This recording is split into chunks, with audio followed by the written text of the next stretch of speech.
walking alone, singing a song, making my way through the day, yeah. G'day, it's Mike Jessup from Oceancraft. Yeah, welcome aboard the Oceancraft 8200 Seawolf. This boat's in survey for 12 divers, that's 10 plus 2 crew, which is an ideal number for a lot of the dive charter companies. Basically, this boat features twin 140 horsepower Tohatsus, which are an excellent engine, giving us a total of 280 horsepower, and she really does get up a boogie. On the console here, we got the brand new Tohatsu multimeter gauges, which have got the all the relevant information about how the engine's tilted, and all the instruments for temperature and oil, and that's all thing, all in a convenient gauge.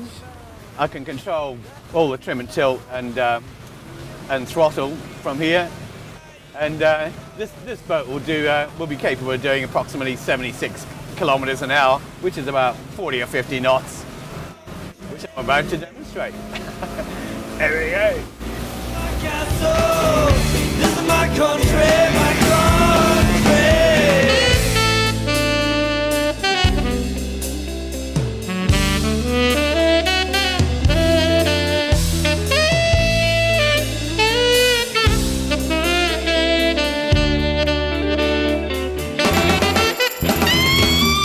This is my home, this is my castle, this is my country, my country. This is my home, this is my castle, this is my country, my country. I was walking alone, singing a song, making my way through the day, yeah. When I finally found that crazy sound, it reminded me that yo. This is my home, this is my castle, this is my country, my country. This is my home, this is my castle, this is my country, my country.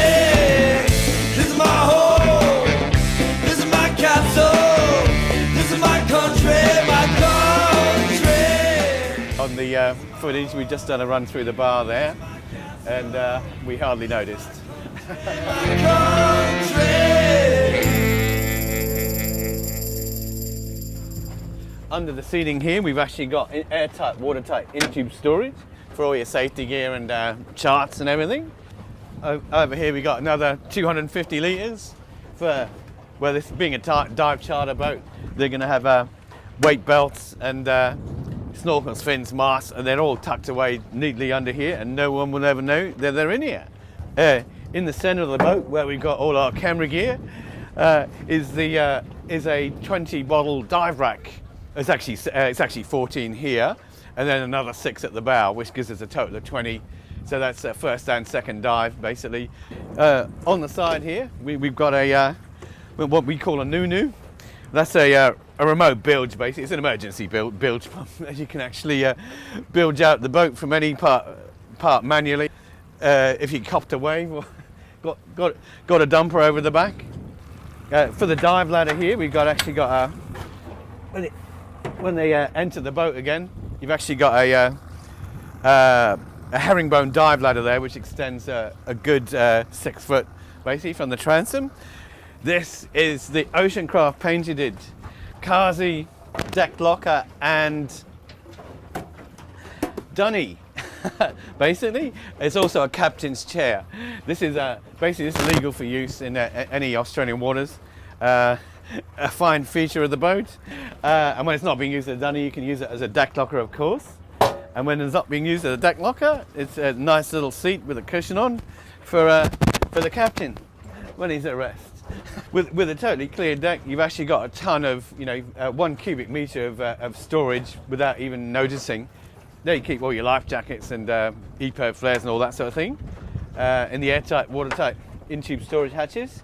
And same on both sides. These are 250 litres each, so that gives you a massive half a cubic metre of all your other gear. Basically, there's 12 life jackets on board here, coastals, which are fairly bulky, of course, for offshore use.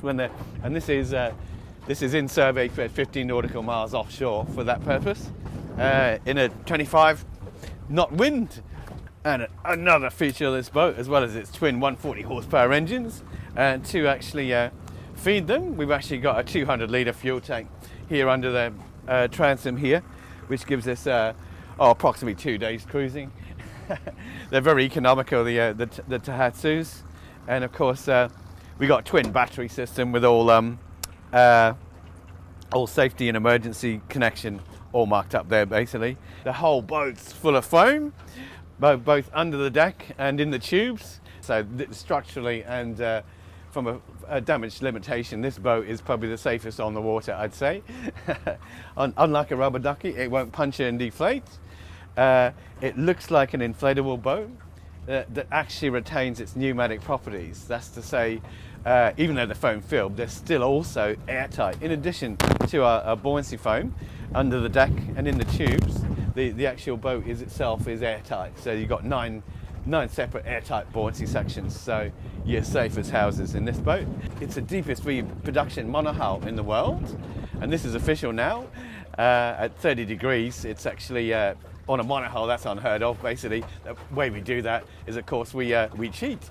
It's a trimaran at rest. As the boat's making way, the sponsons or tubes lift up out of the water, and they actually all the energy from the wake is recycled.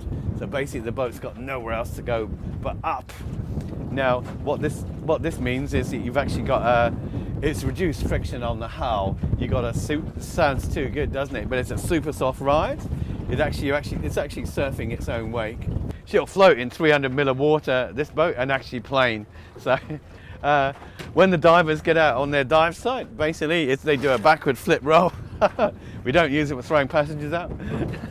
And they will actually have their tanks on and full snorkel, mask and fin, watch me go overboard, and they just do a backwards flip up.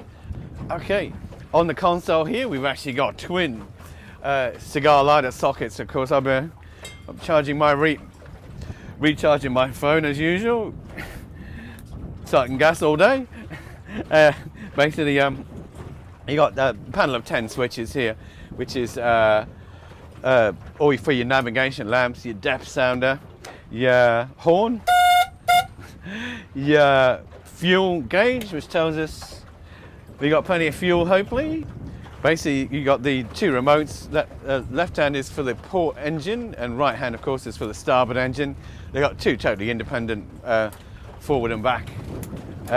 You can maneuver the boat a lot easier, basically, when you got two props, because you can put them in conjunction with each other. It makes maneuvering a lot easier.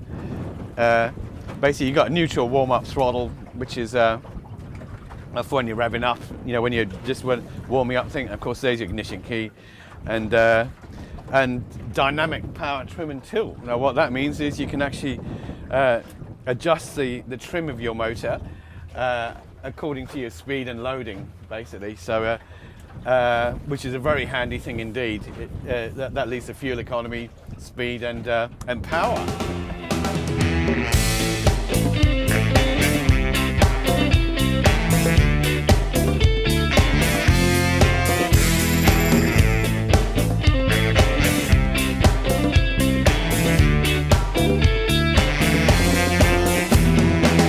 I was walking along, singing a song, making my way through the day, yeah. When I finally found that crazy sound.